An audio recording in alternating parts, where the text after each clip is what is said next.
दिलों में तूफानों की टोली और नसों में इनकलाब, होश दुश्मन के उड़ा देंगे, हमें रोको ना आज। नमस्कार, समसामयिक विषयों पर आपके पसंदीदा कार्यक्रम विशेष में आपका स्वागत है। मैं हूं वैभव राज शुक्ला। हम भारत के लोग जो आज आज़ाद फिजा में सांस ले रहे हैं, स्वतंत्र रूप से अपना जीवन जी रहे हैं, इस आज़ादी के लिए हमने एक बड़ी कीमत चुकाई है।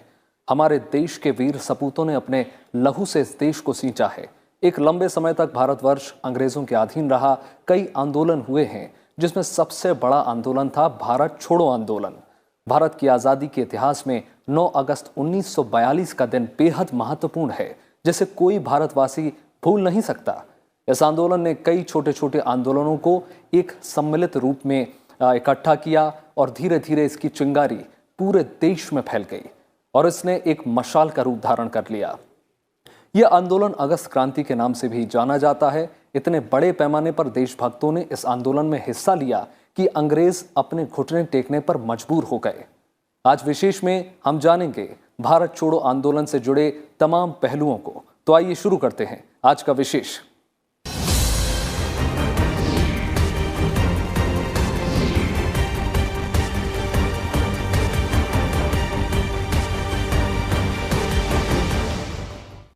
सतहत्तर साल पहले भारत उबल रहा था और सदियों पुरानी दास्ता की बेड़ियों को तोड़ने का इंतजार कर रहा था।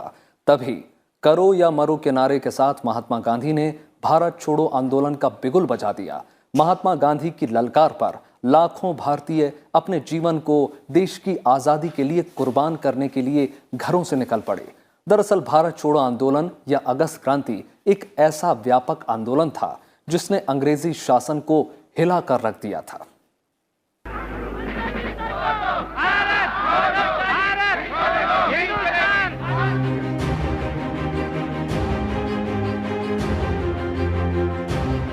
भारत छोड़ो आंदोलन या अगस्त क्रांति भारतीय स्वतंत्रता आंदोलन की आखिरी महान लड़ाई थी, जिसने ब्रिटिश शासन की नींव को हिलाकर रख दिया। 14 जुलाई 1942 को वर्धा में कांग्रेस कार्य समिति ने अंग्रेजों भारत छोड़ो प्रस्ताव पारित किया। आंदोलन की सार्वजनिक घोषणा से पहले 1 अगस्त 1942 को इलाहाबाद में तिलक दिवस मनाया गया। 8 अगस्त 1942 को अखिल भारतीय कांग्रेस की बैठक मुंबई के गौलिया टैंक में हुई। बैठक में ऐतिहासिक भारत छोड़ो प्रस्ताव को कांग्रेस कार्य समिति ने कुछ संशोधनों के साथ स्वीकार कर लिया। देश भर के स्वतंत्रता सेनानियों की एक ही मांग थी, पूर्ण स्वराज। इस मौके पर महात्मा गांधी ने ऐतिहासिक भाषण देते हुए कहा, मैं आपको एक मंत्र देना चाहता हूं, जिसे आप अपने दिल में उतार लें और आपकी हर सांस के साथ इस मंत्र की आवाज आनी चाहिए। यह मंत्र है, करो या मरो। या तो हम भारत को आजाद कराएंगे या इस कोशिश में अपनी जान दे देंगे। In respect to God, need not be surprised if I do not realize the presence of God. Bharat छोड़ो आंदोलन की शुरुआत 1942 में हुई थी और ये विश्व युद्ध का समय था और कांग्रेस के अंदर में हमारे राष्ट्रीय आंदोलन में एक खास तरह का मतभेद था। कुछ हमारे नेता चाहते थे, वो ये समझते थे कि ये समय बहुत उपयुक्त नहीं है आंदोलन छेड़ने के लिए, लेकिन गांधी जी का ये मानना था कि ये बहुत ही ज़रूरी समय है आंदोलन छेड़ने के लिए। और उसकी ख़ास वजह ये थी कि विश्व युद्ध भारत की सीमाओं तक आने का खतरा था। गांधी जी के शब्दों ने जनता पर जादू सा असर डाला और वे नए जोश, नए साहस, नए संकल्प, नई आस्था, दृढ़ निश्चय और आत्मविश्वास के साथ स्वतंत्रता संग्राम में कूद पड़े। आंदोलन की घोषणा के 24 घंटे के भीतर ही सभी बड़े नेता गिरफ्तार कर लिए गए।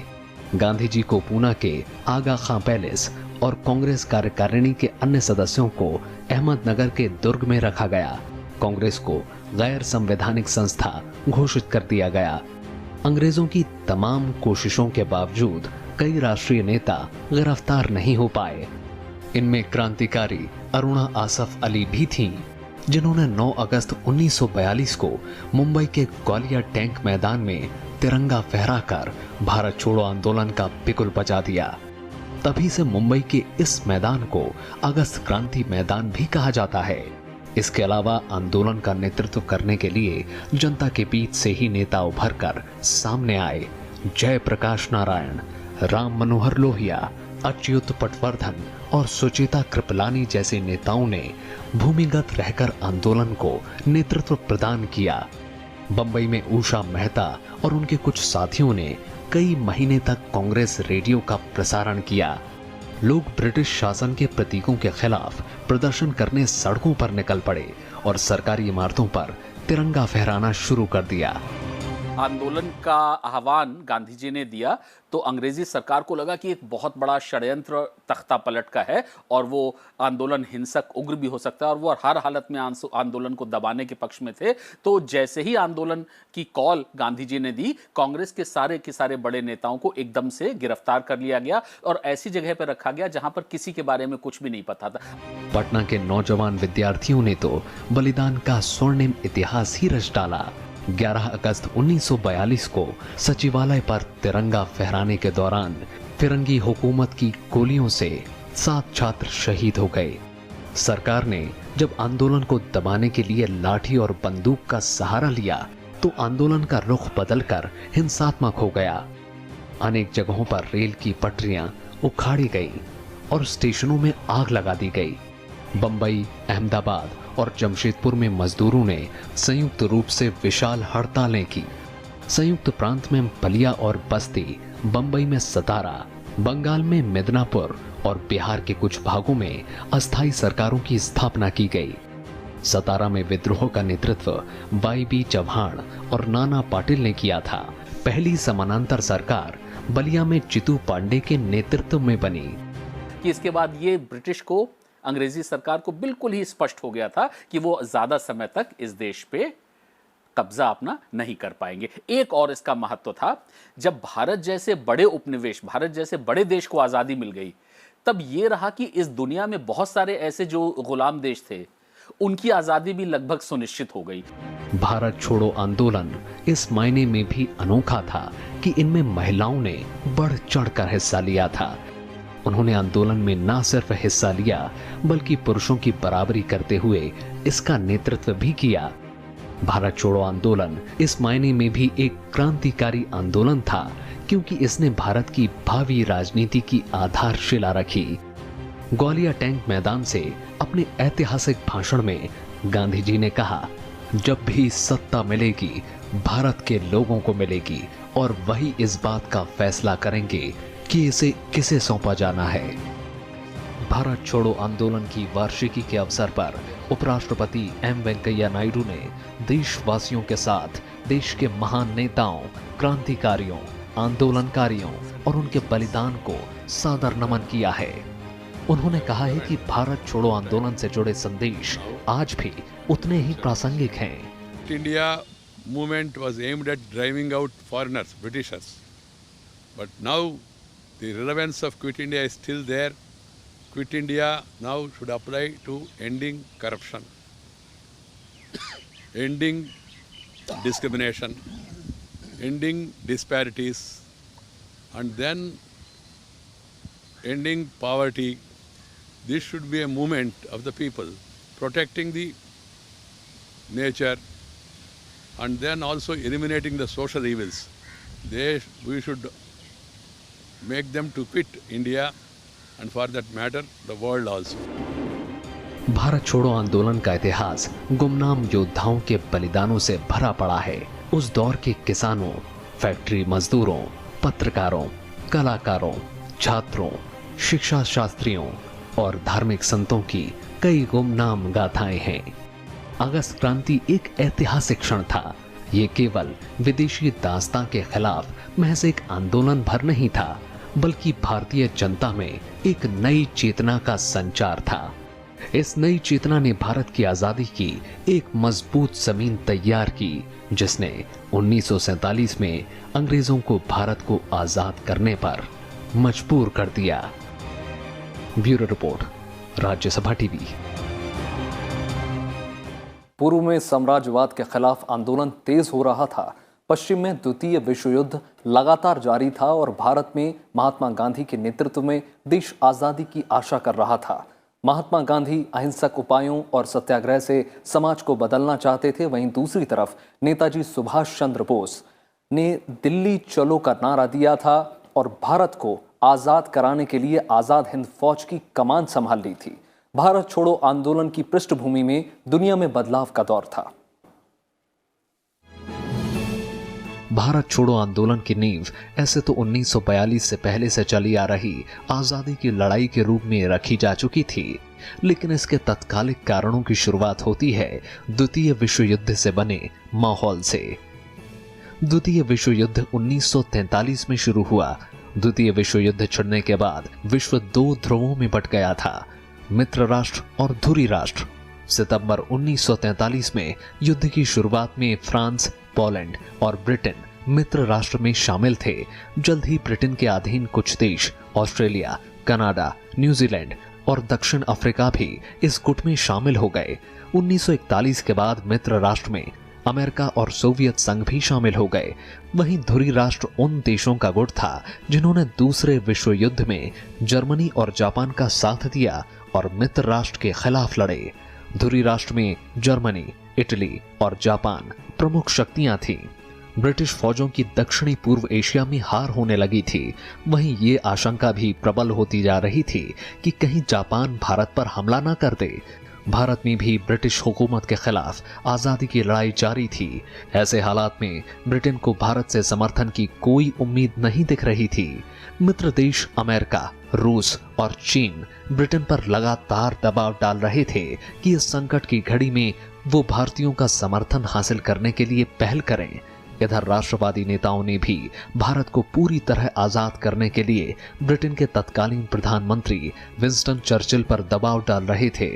भारतीय गवर्नर जनरल लॉर्ड लिनलिथगो ने 3 सितंबर 1939 को देश की विधायिका या कांग्रेस से बिना बातचीत किए भारत को भी जर्मनी के खिलाफ युद्ध में शामिल होने की घोषणा कर दी। हालांकि कांग्रेस में ब्रिटेन का साथ देने के मुद्दे पर मतभेद था। ब्रिटेन हर हाल में भारत का साथ चाहता था। दूसरे विश्व युद्ध के बाद से लगातार ब्रिटेन की हालत खराब होती जा रही थी। जर्मनी लगातार ब्रिटेन पर आक्रामक होते जा रहा था। लेकिन 1940 और 42 के बीच में इस तरह की परिस्थितियां बनी कि गांधी एकदम से दृढ़ निश्चय और पूरे संकल्प के साथ उन्होंने तय कर लिया कि लड़ना ही है। विश्व युद्ध की वजह से अमेरिकी शक्तियां यहां अमेरिका की फौज 1942 में वो भारत में आ गई, बहुत सारे लोग, और इसको गांधी ने और भारत की जनता ने बिल्कुल ही पसंद नहीं किया। अंग्रेज लोगों ने, ब्रिटिश सरकार ने, चर्चिल ने, जिन्होंने कहा कि हम दुनिया में शांति चाहते हैं, हम दुनिया के देशों के लिए आज़ादी चाहते हैं, एक बहुत बड़ा अटलांटिक उनका रेजोल्यूशन था, लेकिन उन देशों में उन्होंने भारत को शामिल नहीं किया। उन्होंने कहा कि भारत तो ग्रेट ब्रिटेन का हिस्सा है, बाकी देशों को आज़ादी मिलेगी, भारत तो इंग्लैंड का ही हिस्सा रहेगा। भारत का समर्थन हासिल करने के मकसद से ब्रिटेन ने क्रिप्ट मिशन का दांव खेला। स्टेफोर्ड क्रिप्स को मार्च 1942 में भारत भेजा गया। क्रिप्स मिशन ने बाकायदा एक योजना तैयार की। इसके जरिए ब्रिटेन सरकार भारत को पूर्ण स्वतंत्रता देना नहीं चाहती थी। ब्रिटेन भारत को सिर्फ डोमिनियन स्टेट का स्टेटस देना चाहती थी और इसके लिए भी कोई समय सीमा तय नहीं थी। वो भारत की सुरक्षा अपने हाथों में ही रखना चाहती थी और साथ ही गवर्नर जनरल के वीटो अधिकारों को भी पहले जैसा ही रखने के पक्ष में थी। कांग्रेस समेत तमाम भारतीय दलों ने क्रिस्प मिशन के सारे प्रस्तावों को खारिज कर दिया। महात्मा गांधी ने क्रिस्प मिशन के प्रस्तावों पर टिप्पणी करते हुए कहा कि ये आगे की तारीख का चेक था जिसका बैंक नष्ट होने वाला था। क्रिस्प मिशन से भारतीयों को निराशा मिली और भारतीय नेताओं को चले जाने का एहसास हुआ। वहीं विश्व युद्ध के कारण परिस्थितियां गंभीर होती जा रही थीं। जापान सफलतापूर्वक सिंगापुर, मलाया और बर्मा पर कब्जा कर भारत की ओर बढ़ने लगा था। जापान के बढ़ते प्रभुत्व को देखकर 5 जुलाई 1942 को गांधी जी ने हरिजन में लिखा, अंग्रेजों, भारत को जापान के लिए मत छोड़ो, बल्कि भारत को भारतीयों के लिए व्यवस्थित रूप से छोड़ जाओ। अंग्रेज सरकार के रवैये से निराश भारतीयों ने यह मानना शुरू कर दिया कि साम्राज्यवाद पर अंतिम प्रहार करना आवश्यक हो गया है।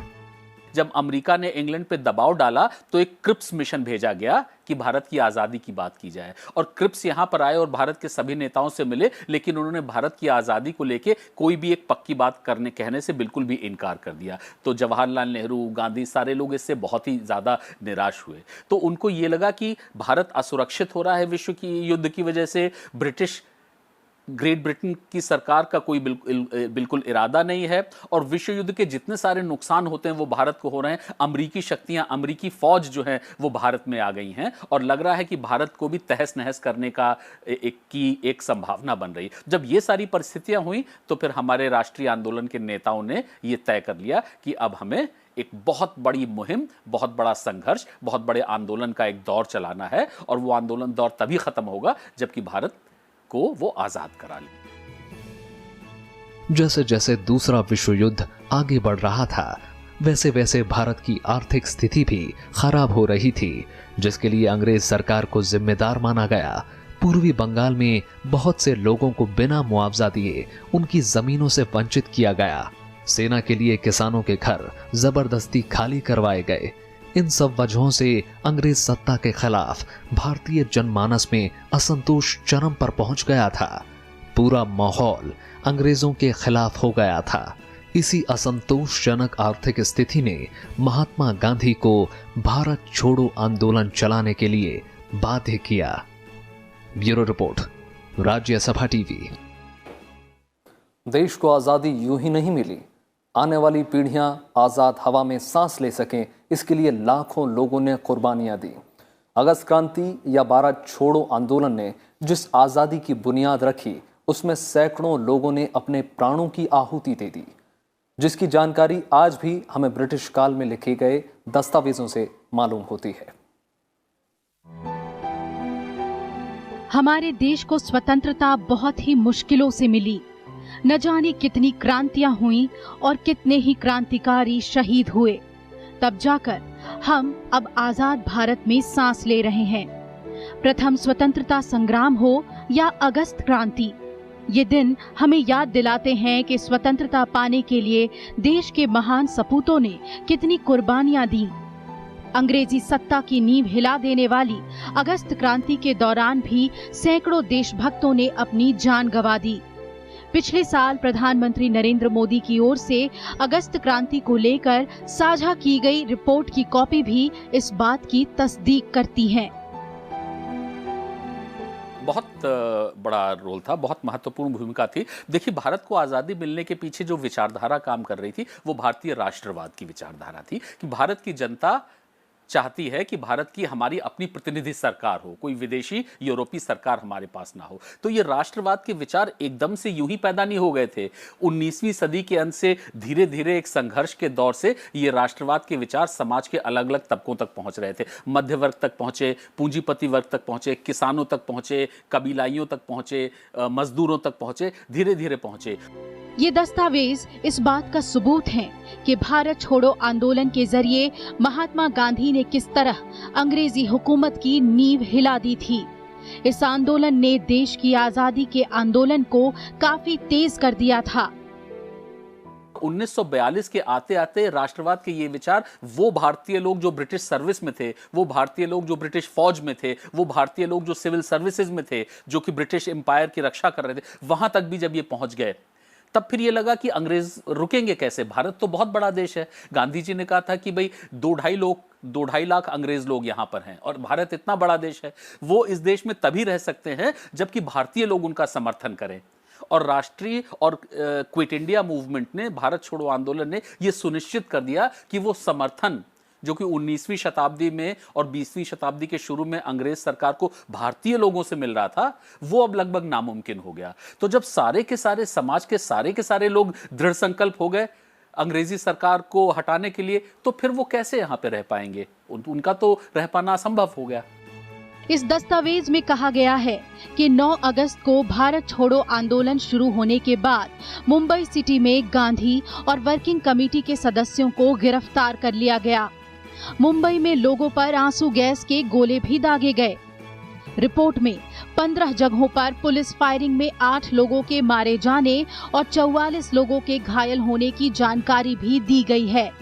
इसके अलावा अहमदाबाद में हड़ताल होने और पुलिस फायरिंग में एक की मौत की जानकारी है।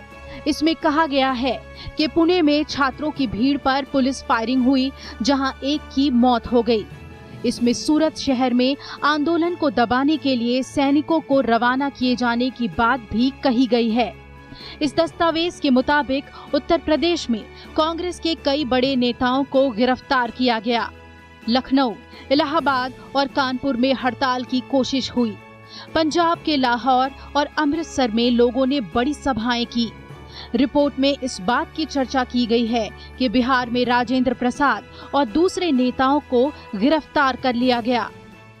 भारत छोड़ो आंदोलन को फौज की मदद से और एक बहुत ही दमन के द्वारा और जोर जबरदस्ती के द्वारा और शोषण के द्वारा अंग्रेज सरकार ने दबा दिया। लगभग 10 से 15 हज़ार लोगों की जान गई, बहुत सारे लोगों को जेल में डाल दिया गया। हमारे सारे नेता जेल में थे और वो लगभग 44 और 45 के बाद में जेल में रहे। इसलिए उन्होंने भारतीय नेताओं के साथ एक नेगोशिएशन की शुरुआत की और इंडियन इंडिपेंडेंस एक्ट बना, एक बिल बना और वो एक्ट बना और वो एक्ट ब्रिटिश पार्लियामेंट ने पास किया और इस एक्ट के द्वारा भारत को आज़ादी मिली।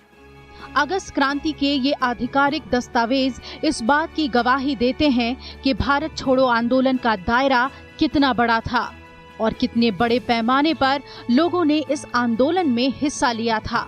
ये उन असंख्य देशभक्तों की कुर्बानियों का नतीजा ही है कि आज हम खुली हवा में सांस ले रहे हैं। Bureau report, Rajya Sabha TV.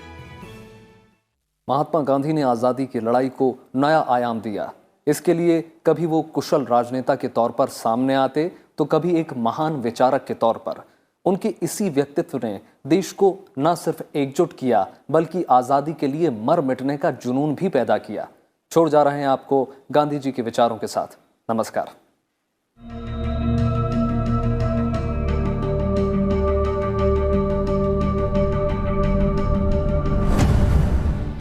अंग्रेजों भारत छोड़ो महात्मा गांधी की दूरदर्शिता का परिचायक था। भारत के आजादी के इतिहास में 9 अगस्त 1942 का दिन बेहद महत्वपूर्ण है। महात्मा गांधी ने अंग्रेजों भारत छोड़ो का आंदोलन के रूप में आजादी की अंतिम लड़ाई की घोषणा कर दी थी। इससे पूरा भारत आजादी के रंग में सरोबार हो चुका था। ये वो आंदोलन था जिससे ब्रिटिश हुकूमत में दहशत फैल गई। देश के स्वतंत्रता आंदोलन में 9 अगस्त ने ऐसी अव्यवस्था पैदा की जिसकी कल्पना अंग्रेजों ने भी नहीं की थी। पूरे भारत में ये आंदोलन इतनी तेजी से फैला कि अब अंग्रेजों के लिए भारत में रहना दूभर हो गया। भारत अपनी आजादी की लड़ाई के आखिरी पड़ाव पर पहुंच गया। इसी का नतीजा था कि महज 5 साल बाद ही अंग्रेजों को भारत छोड़ने को मजबूर होना पड़ा। दरअसल महात्मा गांधी की दूरदर्शिता ने ही आजादी की लड़ाई को जन आंदोलन बना दिया। गांधी जी के सामने अंग्रेज लोग अखबार ला के रख देते थे और उन अखबारों में घटना होती थी कि जनता हिंसक हो गई, जनता ने पुलिस स्टेशन पे हमला कर दिया, पुल को तोड़ दिया, ये कर दिया, इस उम्मीद में कि जब गांधी जी वो अहिंसा के पुजारी हैं, वो अहिंसात्मक आंदोलन चाहते हैं, जब गांधी जी ये देखेंगे कि उन्हीं का चलाया हुआ आंदोलन हिंसक हो गया है तो शायद गांधी उसकी निंदा करेंगे और लोगों के सामने ये आह्वान देंगे कि वो ये सब ना करें। लेकिन गांधी जी ने ऐसा कुछ नहीं किया। गांधी ने उस हिंसा को की निंदा भी नहीं की, उसको बंद भी नहीं किया। उन्होंने कहा कि मैं अहिंसा का पुजारी हूं, लेकिन ये जो जनता हिंसा कर रही है, ये ब्रिटिश सरकार ने जो हिंसा हम लोगों के साथ की है, इसकी प्रतिक्रिया में है। सो बहुत बड़ी हिंसा की प्रतिक्रिया में है। जब तक ब्रिटिश सरकार अपनी हिंसा बंद नहीं करेगी, तब तक जनता अपनी हिंसा कैसे बंद कर सकती है। आजादी के लिए भारतवासियों के आंदोलन में 2 बुनियादी समस्याएं थी। पहला नेतृत्व और दूसरा संगठन। 1915 यानी महात्मा गांधी के भारत आने तक स्वतंत्रता आंदोलन बहुत हद तक बिखराव की स्थिति में था। महात्मा गांधी ने इस आंदोलन को न सिर्फ संगठित किया बल्कि उसे एक दिशा और नेतृत्व भी दिया। नतीजा, पहले से ज्यादा मजबूती और धार के साथ आंदोलनकारी अंग्रेजी हुकूमत की जड़ें हिलाने में कामयाब हुए। महात्मा गांधी जब भारत पहुंचे तब कांग्रेस संगठनात्मक तौर पर धीरे धीरे लोगों के बीच में बैठ बना चुकी थी। 1905 के बाद से कांग्रेस के भीतर उग्र विचारों की भावनाएं सुलगने लगी थी, जिसकी धुरी लाला लाजपत राय, बाल गंगाधर तिलक और बिपिन चंद्र पाल के इर्द गिर्द घूम रही थी, महात्मा गांधी ने कांग्रेस का एक और स्वरूप देखा, जिसमें कांग्रेस सिर्फ संभ्रांत शहरी भारतीयों के एक क्लब के तौर पर दिखती थी, जिसका छोटे शहरों और गांवों में आम आदमी के साथ जुड़ाव ना के बराबर था। गांधी ने कांग्रेस की इस सीमित पहुंच को देशव्यापी बना दिया। आजादी की लड़ाई को जन आंदोलन बनाने के लिए गांधी जी ने देश के मिजाज को समझने की कोशिश की। उन्होंने पूरे देश का दौरा किया और किसानों के कुछ स्थानीय मुद्दे में शामिल होना शुरू कर दिया। अंग्रेजों के जुल्मों से उनका पहला टकराव हुआ 1917 में चंपारण में। यहां अंग्रेजों की 3 कठिया व्यवस्था से नीलाहे किसान कराह रहे थे। अंग्रेजों को गांधी के आगे झुकना पड़ा और इस तरह चंपारण ही दरअसल गांधी के सत्याग्रह की पहली प्रयोगशाला बनी। इसके बाद 1918 का खेड़ा मजदूर आंदोलन और उसी साल अहमदाबाद के मिल मजदूर आंदोलन ने महात्मा गांधी को आम लोगों के बीच मसीहा बना दिया। महात्मा गांधी लोगों के बीच इतने प्रिय हो गए कि उनकी झलक पाने लोग मीलों पैदल चल कर आते। 1921 तक महात्मा गांधी ने एक तरह से कांग्रेस की कमान हाथ में ले ली। उन्होंने तुरंत कांग्रेस सदस्यता को समावेशी बनाया ताकि ज्यादा से ज्यादा आम लोग कांग्रेस में जुड़ सकें। इस तरह उन्होंने एक देशव्यापी असहयोग जन आंदोलन शुरू कर दिया।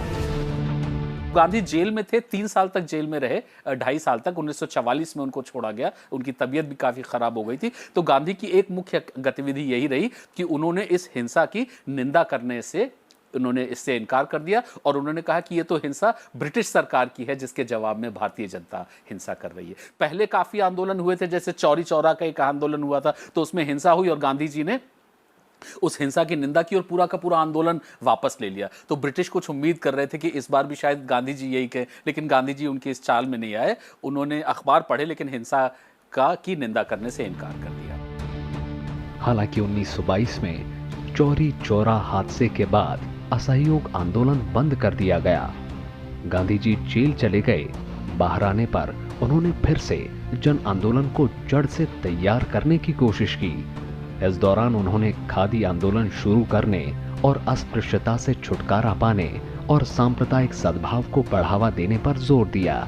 1928 में बारडोली सत्याग्रह में सरदार पटेल की मदद करने के साथ ही 1930 में गांधी ने दांडी मार्च सहित सविनय अवज्ञा शुरू की।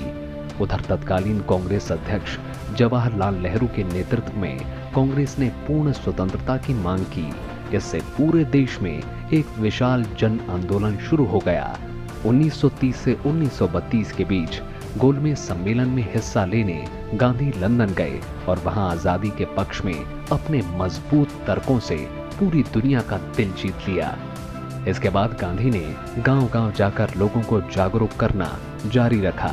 1942 में गांधी ने भारत छोड़ो आंदोलन शुरू किया, जिसने अंग्रेजी हुकूमत की जड़ें हिलाकर रख दी। इस तरह गांधी ने स्वतंत्रता आंदोलन को एक जन आंदोलन में तब्दील कर दिया। उन्होंने छोटे शहरों और गांवों में आजादी की लड़ाई के प्रसार पर ध्यान केंद्रित किया और स्वतंत्रता को आम इंसान की जरूरत बना दिया। और इसी का नतीजा था कि 15 अगस्त 1947 को भारत को ब्रिटिश हुकूमत से आजादी मिली। Bureau report, Rajya Sabha TV.